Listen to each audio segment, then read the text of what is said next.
मतलब पूरे पाकिस्तान की जितनी जीडीपी है उससे 2 गुना तो अपना सिर्फ म्यूचुअल फंड का पोर्टफोलियो है। 6 म्यूचुअल फंड फ्रॉड की बात करेंगे आज हम।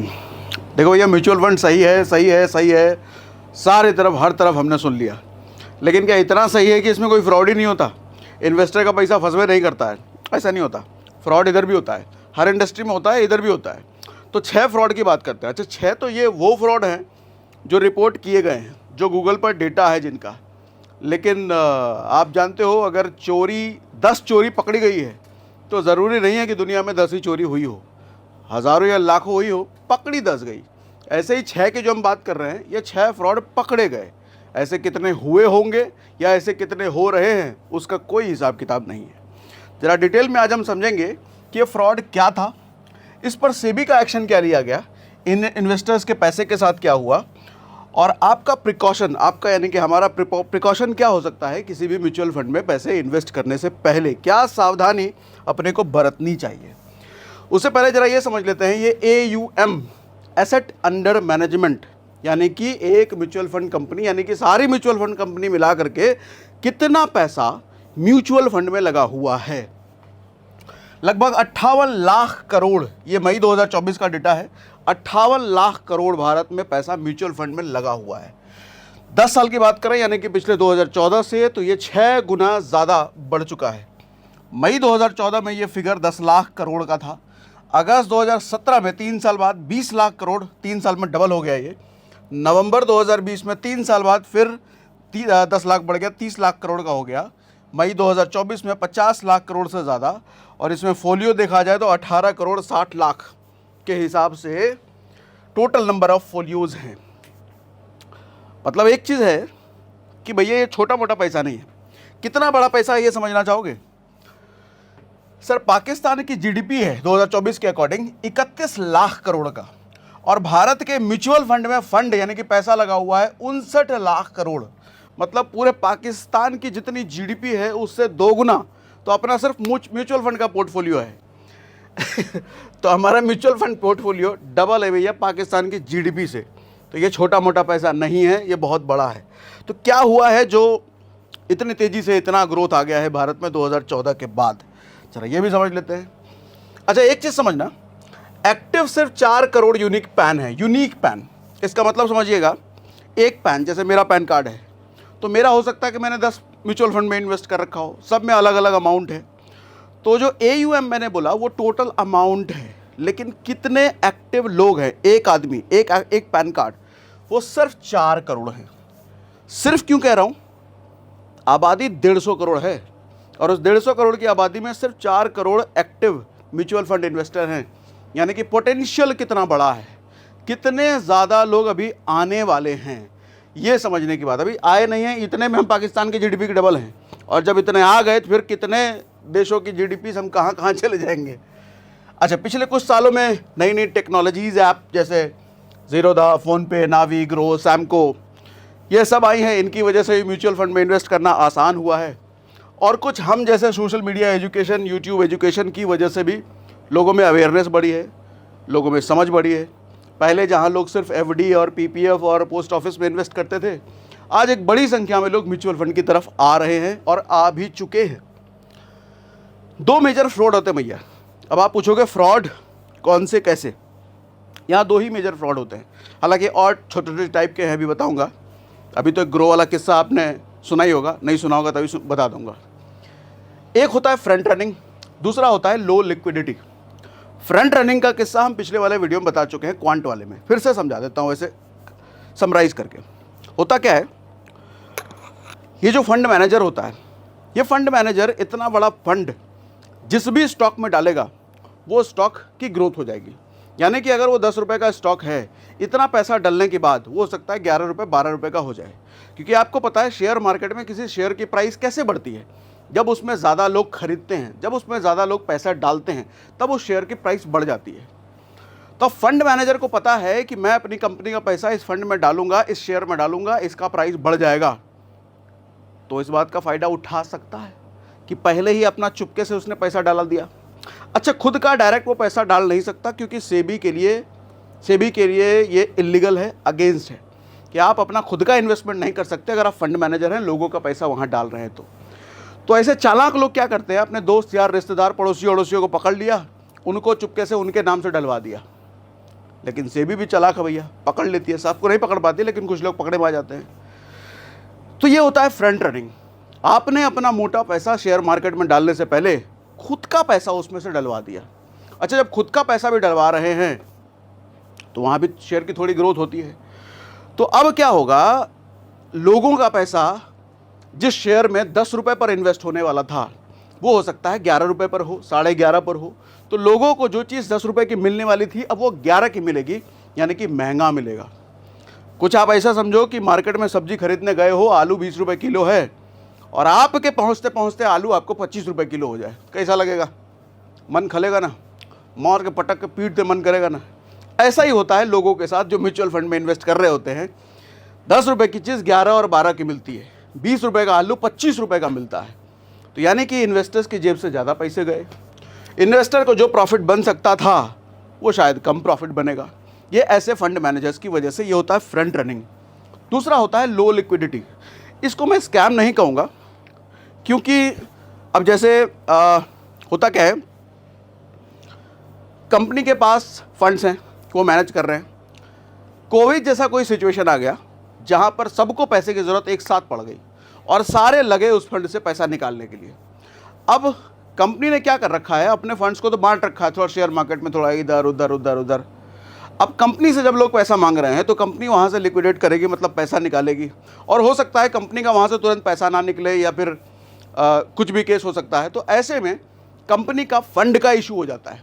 कंपनी के पास पैसे अगर नहीं हैं तो वो अपने इन्वेस्टर्स को पैसे लौटा नहीं पाएगी।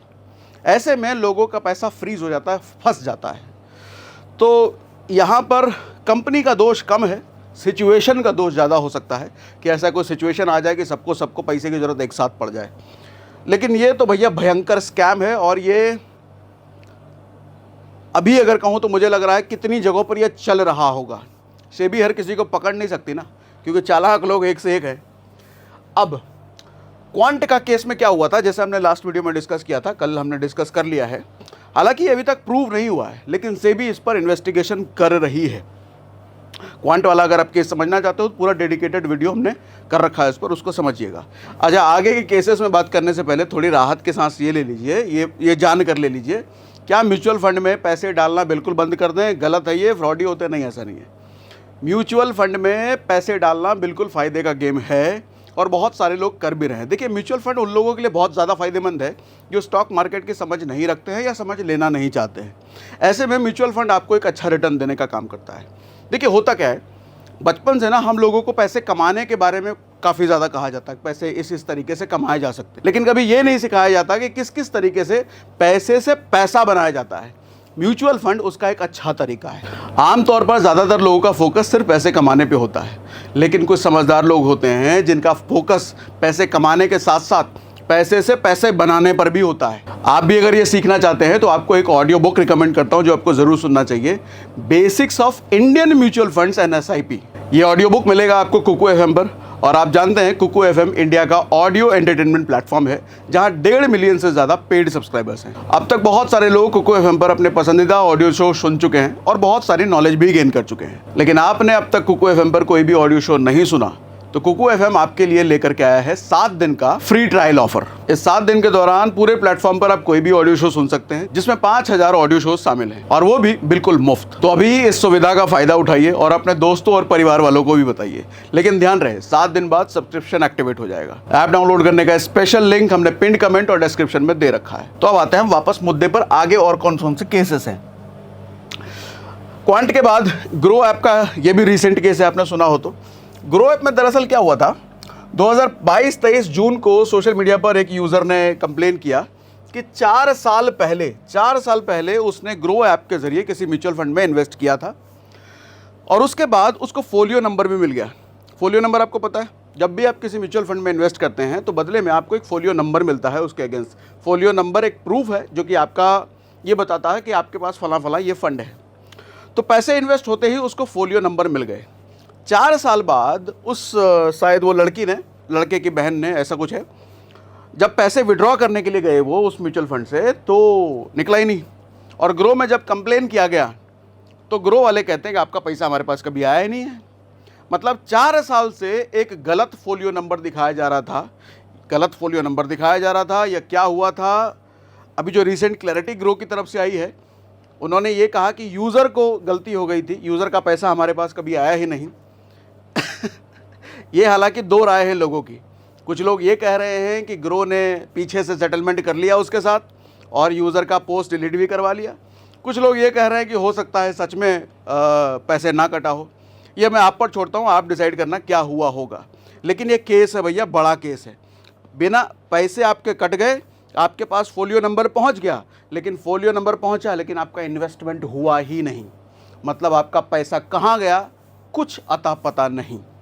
तो ये मैं आप पे छोड़ता हूँ, ये केस क्या है नहीं है वो आप समझो। अगला केस है HDFC mutual fund case. HDFC इतना बड़ा ब्रांड, बहुत बड़ा ब्रांड। अप्रैल और जुलाई 2007 में 38 ऐसे ट्रांजैक्शन पकड़े गए थे जिसमें सेबी को गड़बड़ी का शक था। उसके बाद 2010 में mutual fund HDFC mutual fund के असिस्टेंट वाइस प्रेसिडेंट जो इक्विटी में है, नीलेश कपाड़िया भैया वाइस प्रेसिडेंट, उनके HDFC म्यूचुअल फंड का जो ऑर्डर लगा उस पर यह आरोप लगा कि ये फ्रंट रनिंग कर रहे हैं, वो भी सीधा वाइस प्रेसिडेंट। सोचो अगर वाइस प्रेसिडेंट के लेवल पे ये हो रहा है तो फिर आम इन्वेस्टर्स का होगा क्या। फ्रंट रनिंग का आरोप लगा। उसके बाद इन्होंने 12 साल बाद नीलेश और उनके 3 साथियों पर 2 करोड़ का जुर्माना भी लगाया गया। दरअसल ये नीलेश भैया कर क्या रहे थे, नीलेश भैया चालाक थे। तो इन्होंने अपने कुछ कॉलेज दोस्तों को पकड़ रखा था। उन कॉलेज दोस्तों को ये फ्रंट रनिंग यानी कि पहले बता दिया करते थे, लगा भैया उधर पैसा ही बढ़ने वाला, हम अपना पैसा इधर डालने वाले हैं, तो लगा उधर पैसा, तो उधर पैसा लग जाता था। तो ऐसे करके अच्छा खासा इन्होंने पैसा कमाया। लेकिन 12 साल बाद 2 करोड़ का जुर्माना सेबी ने इन पर लगाया। पूरा ये लिंक पर है, ये लिंक मैं डिस्क्रिप्शन में डाल दूंगा, आप पढ़ना चाहो तो पढ़ सकते हो। अगला केस है एक्सिस म्यूचुअल फंड। मुझे हंसी थोड़ी सी इसलिए आ रही है कि ये वो ब्रांड्स हैं जिनमें भारत के लोगों का सबसे ज़्यादा भरोसा होता है। और ये जो फ्रॉड की हम बात कर रहे हैं, इन्हीं पर निकल रहा है। छोटे मोटे हो तो चलो समझता है, भैया छुटकाऊ है मुटकाऊ है, इनका हम पर भरोसे नहीं है, इन पर हम भरोसे नहीं करते तो चोर निकल गया। लेकिन जिस पर भरोसा है, अगर वहाँ चोरी हो रही है, फिर लोग क्या कर सकते हैं। चलो आएंगे भी कंक्लूजन पर, इस पर भी बात करेंगे। 1 सितंबर 2021 से 31 मार्च 2022 तक सेबी ने इनके ट्रांजैक्शन में गड़बड़ी पाई। उसके बाद अलर्ट वगैरह लगाए, सीजर वगैरह किया, फ्रंट रनिंग के आरोप लगे। इसके बाद सेबी ने सर्च और सीजर वगैरह सबको, मतलब अपना जो सेबी का कार्रवाई होता है वो सेबी ने चालू कर दिया। अब जब जांच पूरी हुई तो सेबी ने ये पाया कि एक्सिस बैंक के चीफ ट्रेडर, चीफ जो मुख्य है, और manager, fund manager Viresh Joshi और उनके साथ काम करने वाले कुछ लोगों ने मिलकर, लगभग 20 लोग थे, फ्रंट रनिंग कर रहे थे। फ्रंट रनिंग का मतलब मैंने समझा दिया आपको।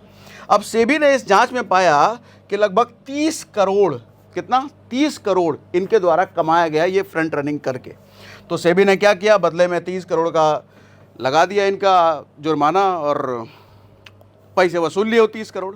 लेकिन एक सवाल है यहाँ पर मेरा आपसे, 30 करोड़ उन्होंने फ्रंट रनिंग करके कमाया, यानी कि मैं इसको कहूँ कि फ्रॉड करके कमाया, और बदले ने सेबी ने उतना ही पैसा उनसे वसूल लिया। इसमें पनिशमेंट कहाँ है, इसमें ऐसा पेन कहाँ है उस फ्रॉड करने वालों के लिए कि अगला उसको देख करके कोई इसकी हिम्मत ना करे। ये मिसिंग है ना। तो आदमी को जनरली ये लगता है कि भैया अगर मैंने 30 करोड़ कमाए, पकड़ा भी गया तो 30 करोड़ देना पड़ जाएगा, ज़्यादा से ज़्यादा यही होगा। तो इसमें डर नहीं है। तो मुझे ऐसा लगता है कि सेबी को थोड़ा और अपना दंड वाला जो नियम है वो कड़ा करना चाहिए, ताकि आदमी में डर हो। अगर 30 करोड़ कमाया है तो उससे 100 करोड़ वसूला जाए, और अगर नहीं दे पाए तो उसको जेल में डालो, जेल में डाल कर उसको पटक पटक के मारो, तब जाके हुआ ना डर। ऐसा कुछ हो तो मुझे लगता है बढ़िया होना चाहिए। और आपको भी ऐसा लगता है तो कमेंट बॉक्स में बताइएगा, ठीक है। इसकी भी रिपोर्ट मैं नीचे डाल दूंगा डिस्क्रिप्शन में। अगला है Dutch mutual fund case. Dutch mutual fund case 2014 में सेबी ने डच म्यूचुअल फंड के मैनेजर जयंत छपरिया, भैया इनके तो नाम में ही छपरिया है, तो छपरिया को फ्रंट रनिंग की जांच में पकड़ा गया। ये भाई साहब गलती ये कर रहे थे, अपना ही फ़ोन नंबर डाल रहे थे और अपने फ़ोन नंबर से अपने फैमिली वालों के अकाउंट से कर रहे थे। तो इनका तो फ़ोन नंबर से ही पकड़ा गया। कि ये फ़ोन नंबर सारे अकाउंट में एक ही है, तो इन पर 15 लाख का जुर्माना लगाया गया। कितना, सेबी ने इस मामले में 15 लाख का जुर्माना लगाया और इसके साथ ही जिस ब्रोकर के जरिए ये सब हो रहा था 5 लाख का जुर्माना उस पर भी लगाया गया। अब यहाँ भी देख लो कितना छोटा अमाउंट है, 15 लाख 5 लाख। ये जो इस तरह का काम करते हैं लोग, ये 15 लाख 5 लाख इनके लिए कुछ होता नहीं है, यहाँ बहुत बड़ा फंड इन्वॉल्व होता है। तो इनके लिए 15 लाख 5 लाख क्या है। तो अगेन फिर वही बात आती है कि सेबी को अगर पनिशमेंट ही देना है तो कुछ भौकाल टाइट करने वाला पनिशमेंट दे, तो आदमी की उसके साथ नस्ते काँप जाए ऐसा काम करने से। और मुझे लगता है यही कारण है कि ये फंड रनिंग वगैरह रुक नहीं रहे, इतने निकल रहे हैं केस लेकिन रुक नहीं रहे, हो ही रहे हैं। ठीक है, इसका भी मैंने डाल दिया है डिस्क्रिप्शन में लिंक। अगला है Franklin Templeton mutual fund case. इसका एक जिक्र हमने लास्ट वाले वीडियो में भी किया था। इसमें क्या हुआ, वही कोविड वाला केस। मैं इनकी ज़्यादा गलती यहाँ पे दूंगा नहीं, क्योंकि ये सिचुएशन का दोस्त था। कोविड में सब लोगों को पैसे की ज़रूरत पड़ी तो सब ने पैसा भैया इनसे मांगना शुरू किया। अब इनके पास फंड उतना होगा नहीं, तो फंड लोगों का फंस गए, पैसा लोगों का फंस गया। सुप्रीम कोर्ट में केस वेस चले, लोगों के पैसे मिले, लेकिन अभी भी दिक्कत यह है कि काफ़ी सारा पैसा अभी भी फंसा हुआ है इन्वेस्टर्स का, जो इन्वेस्टर्स को अब तक नहीं मिला, इसका भी लिंक मैंने डिस्क्रिप्शन में डाल दिया है। पूरा डिटेल आप पढ़ना चाहो तो पढ़ सकते हो। अब सेबी का रोल क्या है यहाँ पर?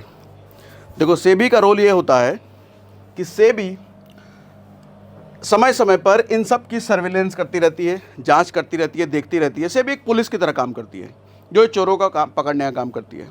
लेकिन दिक्कत ये है कि चोर भी स्मार्ट है ना। अब किस किस को सेबी किस किस तरीके से कहाँ कहाँ पकड़े, एक एक तरीके से चोरी होती है। तो सेबी हालांकि मार्च 2024 में म्यूचुअल फंड के रेगुलेशन में काफ़ी सारा संशोधन भी किया है, तो अब लेट्स सी कि उससे कितना इम्पैक्ट पड़ता है। और इन दिनों तो हम देख रहे हैं कि घपलेबाजी के केसेस जैसे जैसे बढ़ रहे हैं, सेबी उतनी ज़्यादा और एक्टिव होती जा रही है। सेबी काफ़ी एक्टिवली इस डायरेक्शन में काम कर रही है, इन चोरों को पकड़ने का भी। लेकिन इनके बावजूद भी ये क्वांट जैसे केसेस आई जाते हैं। हालांकि मैं फिर से कहता हूँ, क्वांट का भी प्रूफ कुछ नहीं हुआ है, लेकिन जांच वगैरह जिस तरीके से चल रही है, मीडिया रिपोर्ट जिस तरीके से आ रहे हैं, शायद वो दोषी पाए जाएं। अगला प्रिकॉशन हमारे को क्या लेना चाहिए, अब ये ध्यान से समझ लीजिए भैया। प्रिकॉशन की बात जहाँ है, प्रिकॉशन समझते हो ना, बीमार पड़ने के बाद दवाई खाने की बात नहीं। क्या ऐसा खाया पिया जाए, क्या ऐसा किया जाए कि हम बीमारे ना पड़ें।